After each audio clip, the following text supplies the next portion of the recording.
and welcome to episode 19 of season 2 of One Man's Opinion. Today I am reviewing Playhouse on Park's production of Lady Day at Emerson's Bar and Grill, written by Lanie Robertson, directed by Stephanie Pope Lofgren, and featuring the music of Billie Holiday, running through October 16th at their theater at 244 Park Road in West Hartford.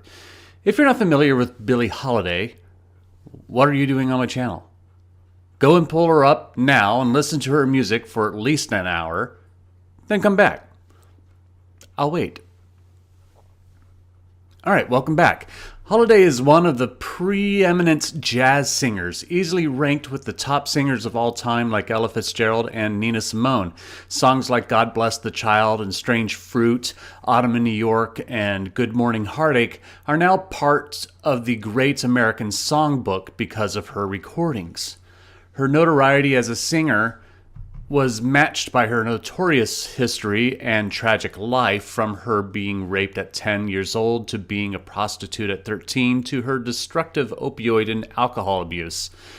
Lady Day at Emerson's Bar and Grill takes a dark, tragic, but empathetic look at the toll of those abuses put on her as she performs at the titular jazz club 4 months before she dies of pulmonary edema and heart failure as a result of cirrhosis of the liver at the age of 44. There are a lot of biographical musical tropes that Lady Day starts with. The singer comes out and starts to tell her story with the theater audience playing the role of the club's audience. A single pianist, in this case Nygel D. Robinson, playing Jimmy Powers at his station. But unlike other musicals of this genre, this isn't a basic celebration of an artist's life. This is a 90-minute painful descent into the pits of hell as Billie, played beautifully by Danielle Herbert, drinks herself into oblivion. Nothing anybody can do can save her from her fate. Herbert gives a great performance as with each drink, song, and story she tells of her life, she becomes more decrepit and tragic. As a side note, the night I was in attendance, the power went out in the theater. Thankfully, it happened early in the show, before Billie really nosedives. Danielle Herbert and Nygel D. Robinson were fantastic in their handling of the situation, remaining in character during the whole incident and bantering with each other and the audience until the show resumed. But getting back on track here, most of the songs performed aren't designed with the intent of the show being a traditional concert piece. Holiday starts and stops them, sometimes mid-song because she has either forgotten the words or has a negative emotional response to it and can't continue. Playhouse on Park and Stephanie Pope Lofgren do a great job of depicting this portrait of self-destruction. Johann Fitzpatrick's set and lighting design of a smoky, dimly lit club has an almost ethereal quality, as the combination of stage smoke and bluish lighting create a foreboding aura around her. And the last light cue, before black at the end of the show, is gorgeous.